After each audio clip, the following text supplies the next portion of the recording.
Have you ever leaned in to kiss your dog or cat's face and immediately regretted it? We all joke about doggy breath, but behind that foul odor is pain you can't see from disease that's quietly making its way from the gums to the heart, the kidneys, and into the bloodstream. Today we're biting into one of the most overlooked parts of the pet's wellness, dental health. Research shows periodontal disease may start in the mouth, but it doesn't stay there. It can influence overall health in ways most pet parents never even realized. We're joined by Dr. Amy Thompson, a veterinary dentist, Dr. Bradley Quest, a dental chew innovator and formerly practicing veterinarian, Dr. Joe Rately, a pet dental health pioneer who invented greenies, and Greg Keene and Alyssa Franford of Wellness Pet Company, which manufactures Whimsy's dental chews. Stick around, like plaque on your teeth, as these experts help us understand what's really happening inside our pet's mouth, why it matters far more than we think, and what we can actually do to make a difference. This is your crash course in the science and the day-to-day practicality of keeping your pet's mouth in tip-top shape.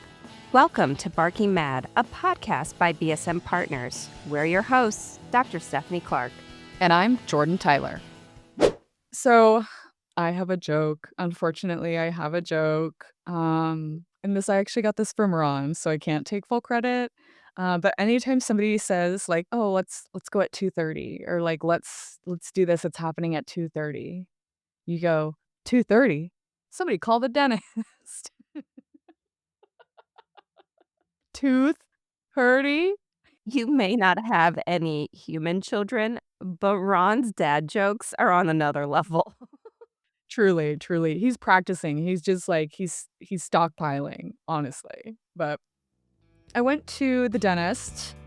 I know. I'm proud of myself too, but I went to the dentist recently and I just want to know what's up with all the new toothpaste flavors. They were like, I guess it's the polish.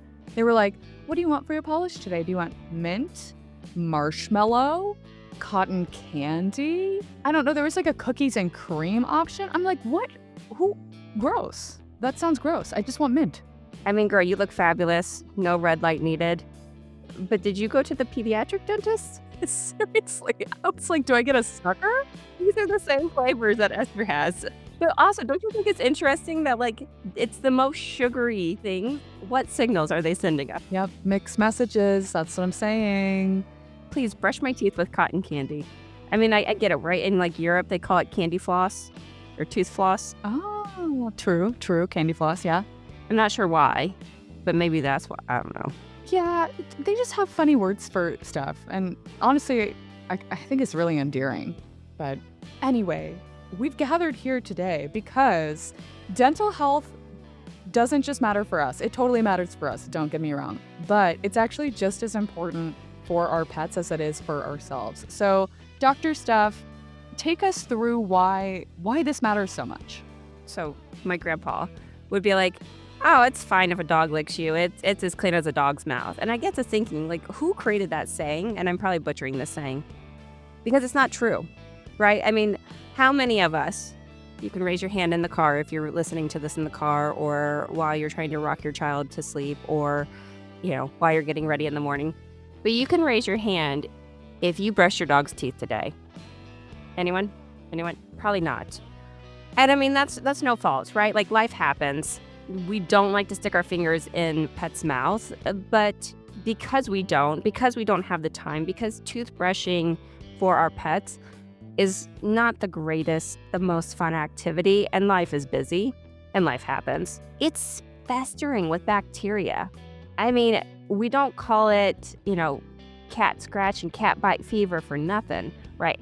The amount of disease or the amount of bacteria that could then cause disease, and we forget about how close our mouth and our heart are. And that is a major thing with our pets. And when you start having this bacteria build up, it gets directly into the bloodstream. It goes directly to the heart. And so really taking care of your pet's mouth and their oral health is the crux of every other bodily organ. Seriously, you're totally right. And we know this is an established thing, right? Banfield Pet Hospital did a meta-analysis of periodontal disease in our companion animals, and they found that cats with advanced periodontal disease were 1.5 times more likely to develop chronic kidney disease, and dogs with advanced periodontal disease were 2.3 times more likely to develop chronic kidney disease and 6.3 times more likely to develop endocarditis, which isn't endocarditis a heart condition? Yep, it's inflammation of your heart in the most simplest terms. Yeah, not good stuff. Nothing that anybody wants. We need to be taking care of our pets' mouths, and there are a bunch of different ways that we can do that. Toothbrushing is one of them. It's seen as the gold standard, so we'll talk about that a little bit today. But we also know, like Dr. Steph said, it's hard. I don't know if you've ever tried to put a toothbrush in your pet's mouth, but they don't love it. So we'll also take you through some of the alternative things that you can use, like chews and additives and some of the other products that are on the market. But first, let's dive into toothbrushing. We're going to go first to Dr. Amy Thompson. She's a veterinary dentist and oral surgeon who specializes in teaching other vets and pet parents how to brush their pets' teeth. So here she is explaining how oral care connects to a pet's overall health and well being. Oral pain is something that I think any veterinarian you talk to is one of those things that's very still underappreciated, underdiagnosed, and ultimately undertreated. Because a lot of times it's like, well, if their mouth was painful, they'd stop eating, which is just not the case. But I do find that that can be very challenging for owners to appreciate that there's disease there. Not just as pet parents, but as veterinarians as well, are becoming more and more aware of, talking about these early signs of periodontal disease, and then what that really means. Because the oral cavity is sort of like the gateway to our body. So, as important as oral health is to our health, it is also very important to our pet's health. And unfortunately, periodontal disease is a disease that we have to essentially fight every day. All of us that have teeth are going to get periodontal disease if we're not doing something to prevent it. So I know that sounds a little pessimistic, but I promise we're just trying to be realistic of what we're dealing with here. Um, and there's lots of connections between disease in the oral cavity and how that impacts other organs, specifically the, heart where all the blood flows through. So it really is not just for their overall comfort, which is a huge thing, but for their overall systemic health. Adding to the body of knowledge, we have Dr. Bradley Quest, longtime pet dental product formulator, innovator, and formerly practicing veterinarian, a great friend of the podcast. He explains how periodontal disease starts and how it can spread to impact the rest of the body. It all really starts with, plaque formation, and plaque's just simply, a combination of, we call it a biofilm, or, bacteria, food particles. They adhere to, the tooth surface, and eventually that plaque starts to get below the gum line. And once it gets below the gum line, you start getting certain bacteria in places where they shouldn't be. Then you kind of get the whole disease process that starts off as, we call it gingivitis, or it's inflammation of the gums. And as it advances, it becomes a bigger problem because, one, it starts leading to, the degradation of the supporting structures of the teeth, into the jaw itself. And as that progresses, it becomes even more painful. And then you get bacteria that can actually get absorbed into the bloodstream and, can go to other places in the body. And, there's been more research about how, bad oral health can lead to other, even just as serious, or in some cases more serious health problems too, in other organs and in the body. So it's really, it's a progression. So, stinky breath actually isn't normal. We don't like it when we're sitting next to someone with stinky breath. We don't want our pets to have stinky breath. It's actually called halitosis. I love hearing the term halitosis because I think that that's really important. Something that I was faced with early on in my career was this sort of like doggy breath term. And it just made it sound like cute and normal. That's not actually doggy breath, that's disease breath. And that completely shifts the perception, I think. And truly, that's what halitosis is. It's volatile sulfur compounds due to the breakdown of tissue, which is really icky when you say that. But unfortunately, that's the reality. So, how in the world do we address this halitosis pet dental health conundrum? We touched a little bit on the mechanical abrasion piece of this, right? It's important that we're getting something in there that's breaking up that plaque so that it doesn't have the opportunity to build into tartar or gingivitis or calculus.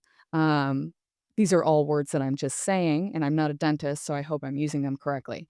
But that's what we do to our own teeth, so it makes sense that that would be the gold standard for our pets' teeth. So let's learn a little bit more about that from Dr. Thompson, who said she's like Liam Neeson with a toothbrush. I will find you and give you a toothbrush. That is me. I love talking about toothbrushing. And the reason I love talking about it is at least twofold. One, it's the absolute gold standard for at-home oral hygiene, obviously for ourselves, but also for our pets. The bacteria in periodontal disease or in plaque, in that film on our pets' teeth, on our teeth, they basically like link arms and they're just like, we are here to stay. And that can organize within about 12 to 18 hours. So like they're efficient. So that's why the daily brushing is important to break that down. And we need mechanical debridement. So we need those toothbrush bristles to break that down. Is then if it sits there, then it's actually the saliva or the minerals in our own saliva or a pet's saliva that then calcify that plaque film, which is why we call it calculus, or sometimes it's called tartar. And that happens within about 24 to 36 hours. So if we're not doing something each day, they like are down to business. They're working quickly there. And so then there's like a lot of like diets and toys and things like that that are designed to sort of similarity try to break down that film. And then another course of action, if we can't get the mechanical debridement, is something called chelation, or binding the minerals. So it's not disrupting the film or the plaque, but it's decreasing the amount of minerals floating around that then can latch on to that film. So those tend to be the two different ways that oral hygiene products will work. So, we keep talking about brushing teeth, but how do we go about brushing our pets' teeth? And so the first thing I'll tell pet parents is like, great, we're not going to put the toothbrush in their mouth. And they look at me like, what? How are we going to toothbrush? Very gently. I'm right-handed, so I'm make an L with my left hand, and then I do my thumb under their chin and my index finger over their muzzle. So I'm not obstructing their view. They can still see, and then just very gently holding their mouth closed so they can keep their teeth clenched. So then the brush isn't making it into their mouth and hitting the roof of the mouth or their tongue, which they hate, right? Like it's a natural reaction. Like you try and shove something in a dog or cat's mouth, they're gonna spit it out. And then sliding between the cheek and brushing the outside surfaces. So like that's what we're gonna build to. And then the first question I always get is like, well, what about the insides of the teeth? And I'm very honest with owners, brushing all the surfaces of your pet's teeth is what I consider to be like Olympic level toothbrushing. We are not all meant to go to the Olympics, and that is absolutely fine. You gotta walk before you can run kind of thing. So I just wanna focus on it being every day. And if we can get there and consistently, and it's a positive thing, then we can talk about giving them something to hold in their mouth, to hold it open so they can kind of sink in. Consistency is far more beneficial than intensity, I guess. So I'm quite happy if we're doing the outside surfaces every single day. But what we're gonna start with is just like touching their mouth. And I encourage pet owners to just like touch their mouth. I encourage them to use like a word like teeth and then give them a treat. So unlike you and I, where we're like brush the teeth, no eating, I'm like feed them while you're doing it. Feed them after you're doing it. Because most pets are very food motivated, like myself. Like we'll do anything for a treat. So just starting really small, and then they get used to like, oh, they touch my mouth, it doesn't hurt, and then I get a cookie. Amazing. And then, we build up to like, okay, well now we're gonna lift the lip and like touch a tooth. And then, after a couple days or a week, okay, we're going to like touch a tooth with the toothbrush. So it's going to take a while to get to the actual brushing, but every interaction is positive. So, for all of you just tuning in case you have not heard, toothbrushing is the gold standard for the halitosis, the plaque, the tartar, and the periodontal disease prevention. But luckily, there are other products. They may not work as well as toothbrushing, but there's products like chews and additives. What the heck is an additive? And dental diets. You can eat a diet and still have clean teeth. What if we had dental diets as humans? I'm telling you, man, this stuff with pets really gets you thinking about, like how nice would it be? I'm not saying I'm one of these people, but there are people out there that don't love eating. Like it's a chore for them. And there's a market, I'm telling you, for a complete and balanced, like bar or something, like a kibble. I'm telling you. Could you imagine, like, how'd you get so strong? Oh, he ate his Wheaties. And it's like, how did you get such great teeth? I ate my Wheaties. That mechanical action, just abrasion going on. Which we will get to a little bit later in the episode. We have some myth debunking for you, so stay tuned for that. But before we get to that, let's introduce a couple dental chew brands helping pet owners brush up on their pets' dental health. Starting with Dr. Joe Rately, who's been innovating in the pet dental health space for decades. He invented Greenies, which he sold to Mars Pet Care in 2006, and is now working on an innovative new dental chew designed and formulated to address periodontal disease, plus a few other perks. I knew I wanted to do something that really did three things for dogs. Gum disease. It's a real issue. We have 54 million dogs with gum disease. So that's 60% of all dogs walking around have gum disease. And part of that stinky breath our dogs had was really related to the gum disease. Obesity. There's another 41 million dogs that are overweight. And then obstructions. Dogs choking. And I was mowing one day. Dog was running a side tractor with me. And I had this lightning bolt idea. If you would just take basically a hexagonal hockey puck, wide and flat, and slap a bee's nest on both sides of it, that would do everything you want to do. And so I go, holy cow, I gotta pursue this. And I was off to the races on that. And so that was basically the inspiration for Yummy Combs. We have had examples where an entire tooth, the tartar got totally taken off at one time. It just scraped that whole surface off. And that's what the combination of the design of the product and the hardness combined gets to where we can actually remove some of the tartar.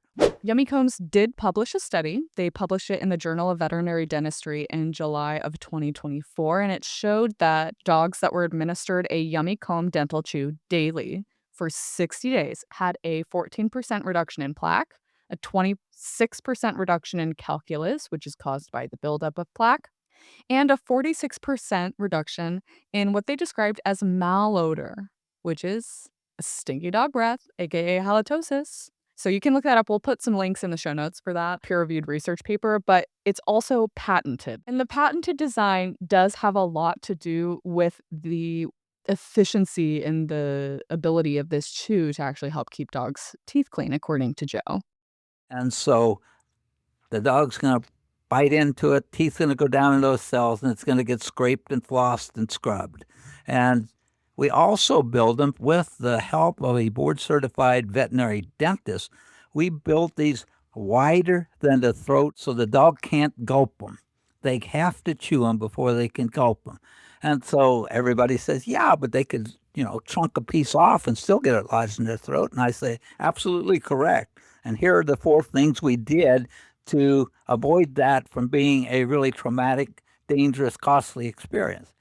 First of all, you'll note that the walls of this are very thin.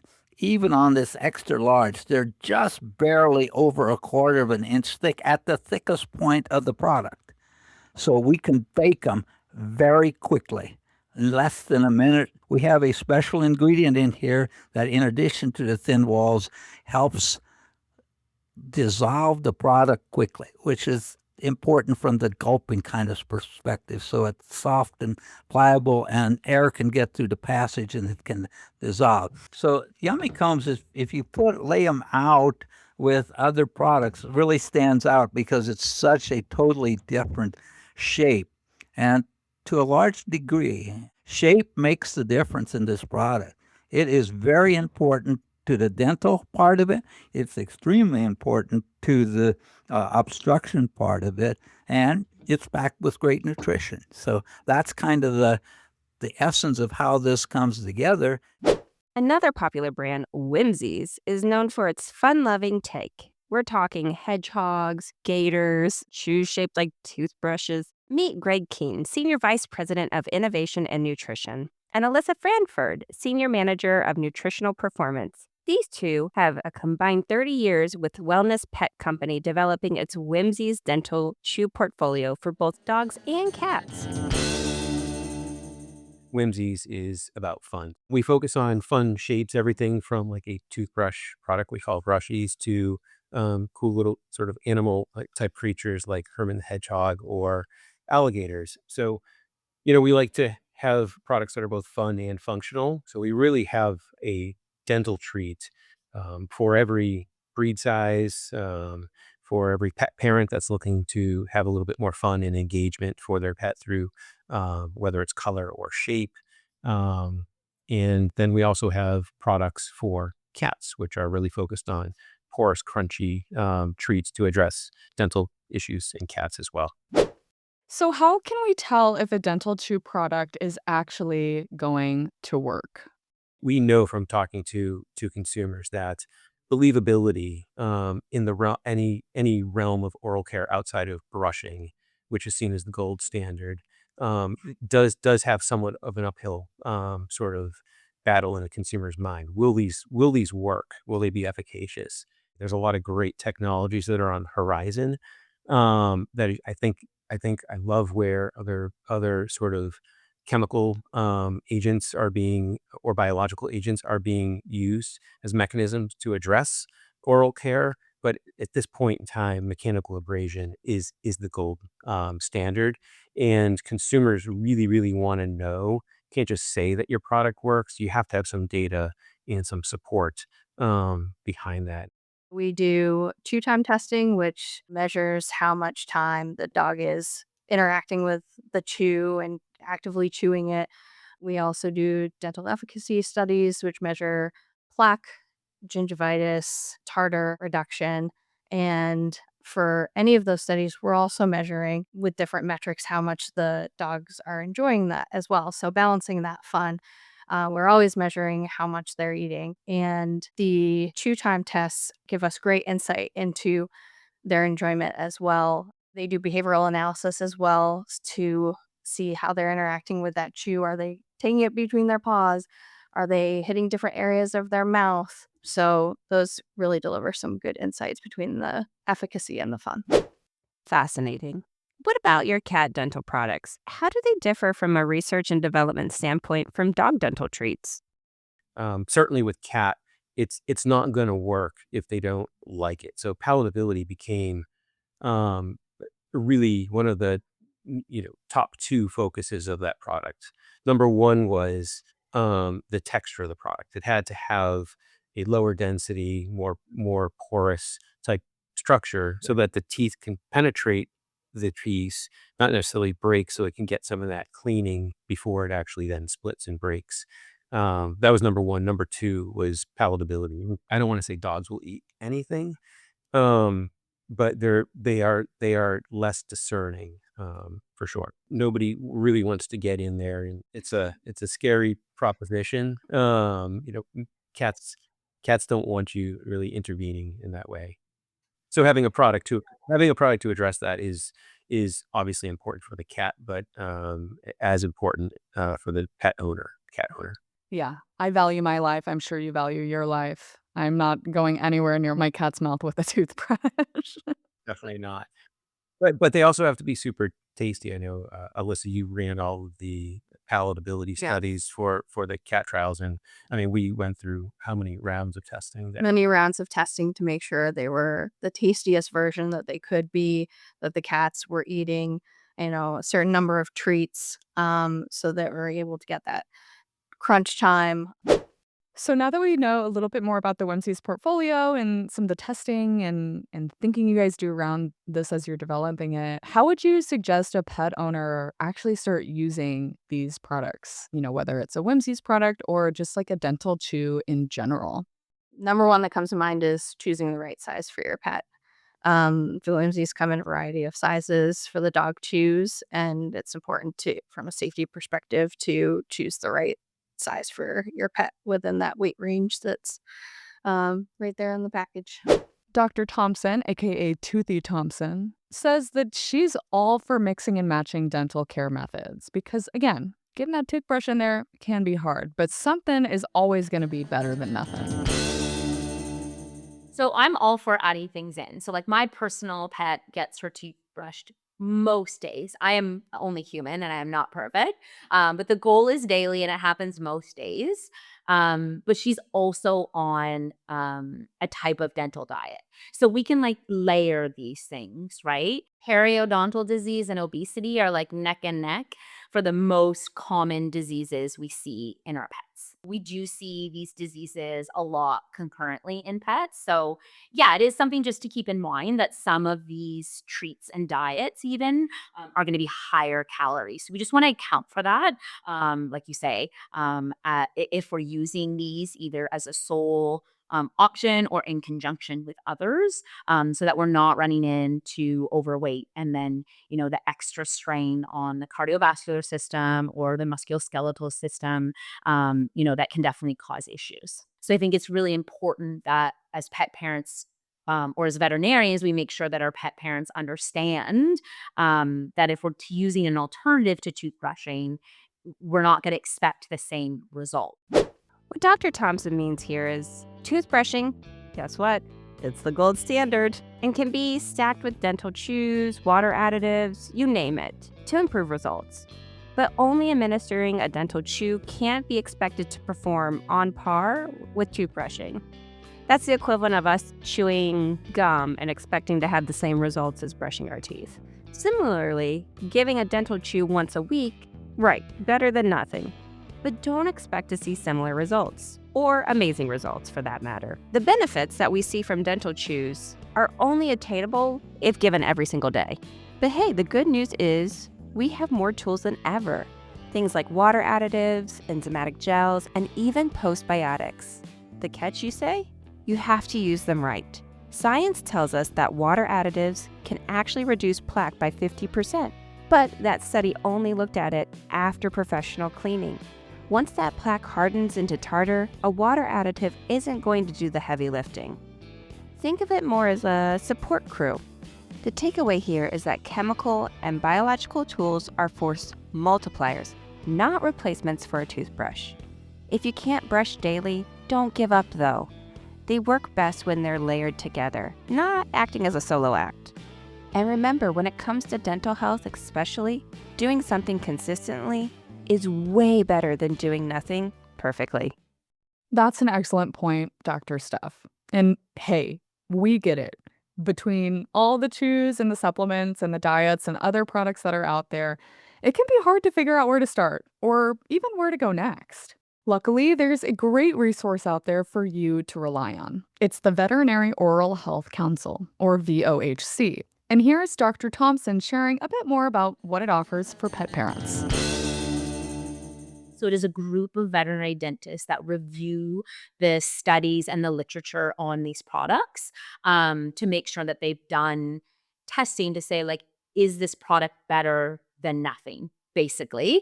And there has to be a minimum level of plaque or calculus or both that is reduced for it to get a seal of approval. So when owners are asking me for products, I'll be honest, even as a veterinary dentist, going into the pet store, I find it very overwhelming.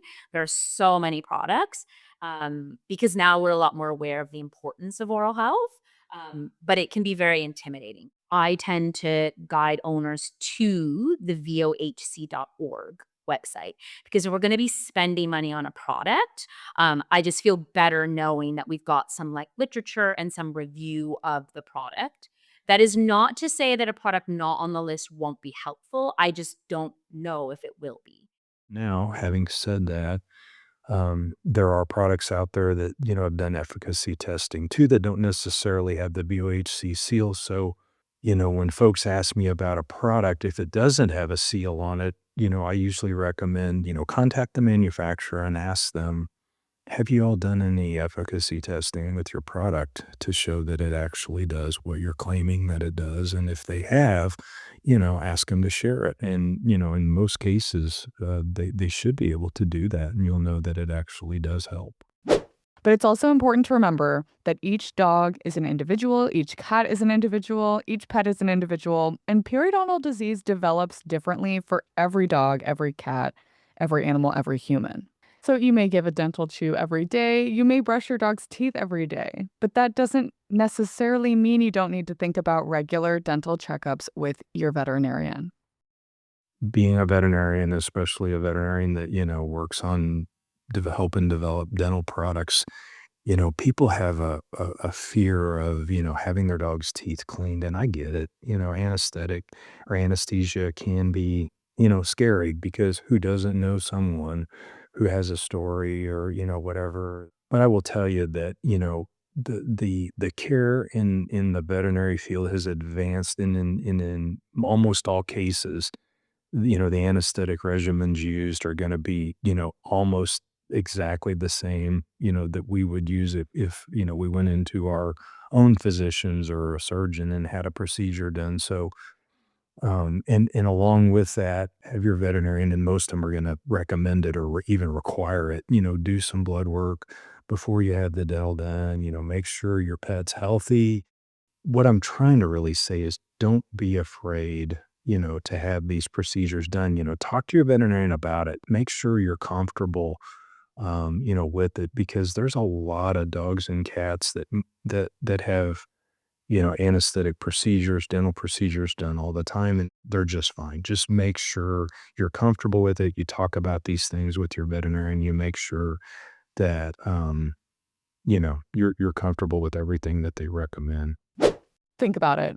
We brush our teeth every day, some of us more than others, I'm sure, and we still get cavities, right? We still have to go to the dentist and get our teeth professionally cleaned every 6 months or so to stave off that dental disease and stay ahead of any discomfort. And we have to do this with our pets too. Not as often, but it's considered best practice to have your pet's teeth checked once per year so your vet can help you track progress or damage and intervene before things get more complicated. I wanted to close us out today by debunking some common myths. So, we already at the top of the episode talked a little bit about how, there's a myth that dogs' mouths are cleaner than our mouths. Yeah, that ain't true. It's just not true. But there are plenty of other myths. Like this first one, I think is interesting, and Dr. Quest is going to give us the scoop. But it goes like this: duration of a dental chew doesn't always translate to the level of benefit. Say what? Fact or fiction? Dr. Quest, what do you think? What I have found is that duration doesn't necessarily equal efficacy. It might, but, the pets need to chew them some. I like to describe, like a dental chew, an ideal texture, at least in my experience, is tough. And tough doesn't necessarily equal hard. Think of tough, it's not something that you can easily break, but you can bend it. It has some give to it, and we wanna try to avoid tooth fractures because, that's something that we can see with products, especially some of these, uh, animal parts, I call them antlers, hooves, actual bones and things like that. Even though they might be good, it actually might be good for the pet's oral health. It does come with other, potential problems too. If I can't indent it with my fingernail, it may be too hard, or to your point, if I, wrap it on my knee and it hurts, it might be too hard. Yeah, it's like Goldilocks, right? Not too soft, not too hard, but just right. Myth number 2: dry food cleans teeth. Ooh, A 2006 study assessed diet parameters related to oral health and found that texture, chewing, mechanics, and formula matter. It's not enough to feed dry food and assume teeth will stay clean. There really isn't any definitive research to show that. Now, there's some research that shows when you compare it to a wet diet alone that there might be less plaque formation, but not a lot of definitive research there. But there definitely is research there when you feed a mechanical, lighter density, expanded type kibble that's designed for that. That it definitely can help oral health. So, bringing us to our next dental health myth: small dogs don't need dental cleanings. If it's anything, they're the ones that need it. Yeah, truly. Yeah, smaller dogs actually have more crowded mouths. So like same number of teeth, smaller number of space, lots of room for things to go wrong in there. And then you think about a lot of smaller breeds are also brachycephalic, which means that they have like those smushed faces and their respiratory systems are all kind of a little sketchy in there. These dogs are especially prone to dental disease as well. So yeah, this ain't true. It's actually a common misconception that it's the bacteria itself that causes like the decay and the disease, which is not the case. It's our own body's immune system response to that. So we can have pets that have very similar appearing plaque and calculus and gingivitis or inflammation of the gum and have very different overall periodontal health. Excellent point. And this brings us to our next myth. Only senior pets get dental disease. Periodontal disease is there. Like it's just lurking in the shadows. It's going to be there and it's progressive, right? So it's constantly progressing, unfortunately. So doing as much as we can at home is great. That's going to decrease the burden of disease. However, there's still going to be disease, and disease is as soon as we get inflammation of the gums. So a cleaning in and of itself is a treatment of disease, because if we remove all of that plaque and calculus, we've removed the stimulus for that inflammation. We know from research, this is established that between 80 and 90% of dogs will develop periodontal disease in some form or fashion. It could be really early onset, it could be more developed, but they will develop some kind of periodontal disease by the time they turn 3 years old. So, like, this stuff, this is happening in the mouth. It's invisible.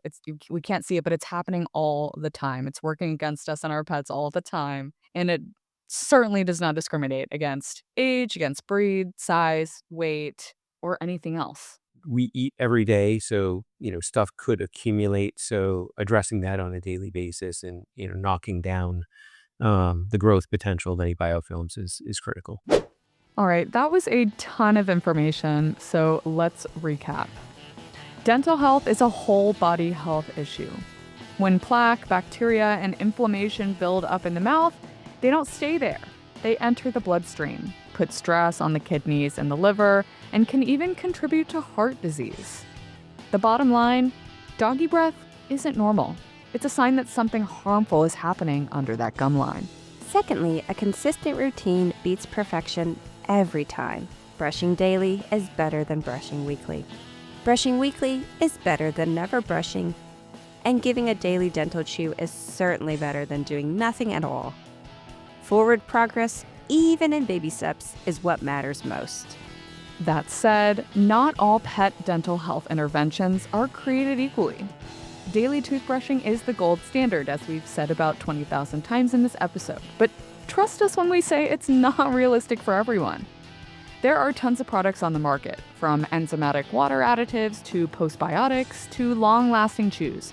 And the Veterinary Oral Health Council, or VOHC Seal, is a great place to start searching for products that have been clinically proven.